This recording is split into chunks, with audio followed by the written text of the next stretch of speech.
بسم اللہ الرحمن الرحیم۔ جیسا کہ آپ حضرات نے تھمبنیل کے اوپر لکھا ہوا پڑھا ہے کہ رسول اکرم صلی اللہ علیہ وسلم نے ارشاد فرمایا، 7 چیزوں سے پہلے نیک اعمال کرنے میں جلدی کرو۔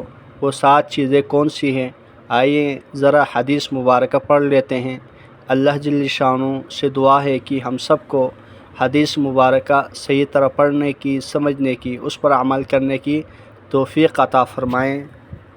رسول اللہ صلی اللہ علیہ وسلم نے فرمایا، کون ایسا شخص ہے جو مجھ سے ان کلمات کو سن کر ان پر عمل کریں، یا ایسے شخص کو سکھلائے جو ان پر عمل کریں۔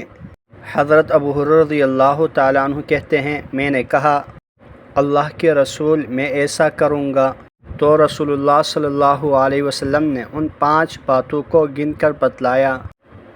تم حرام چیزوں سے بچو، سب لوگوں سے زیادہ عابد ہو جاؤ گے، اور اللہ تعالیٰ کی تقسیم شدہ رزق پر راضی رہو، سب لوگوں سے زیادہ بے نیاز رہو گے، اور اپنے پڑوسی کے ساتھ احسان کرو، پکے سچے مومن رہو گے، اور دوسروں کے لیے وہی پسند کرو جو اپنے لیے پسند کرتے ہو، سچے مسلمان ہو جاؤ گے، اور زیادہ نہ ہنسو، اس لیے کہ زیادہ ہنسنا دل کو مردہ کر دیتا ہے۔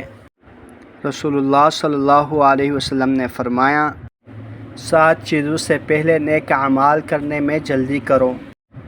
تمہیں ایسے فقر کا انتظار ہے جو سب کچھ بھلا ڈالنے والا ہے، یا ایسی مالداری کا جو طغیانی پیدا کرنے والی ہے، یا ایسی بیماری کا جو مفسد ہے، یعنی اطاعت الہی میں خلل ڈالنے والی ہے، یا ایسے بڑھاپے کا جو عقل کو کھو دینے والا ہے، یا ایسی موت کا جو جلدی ہی آنے والی ہے، یا اس دجال کا انتظار ہے جس کا انتظار سب سے برے غائب کا انتظار ہے، یا اس قیامت کا جو قیامت نہایت سخت اور کڑوی ہے۔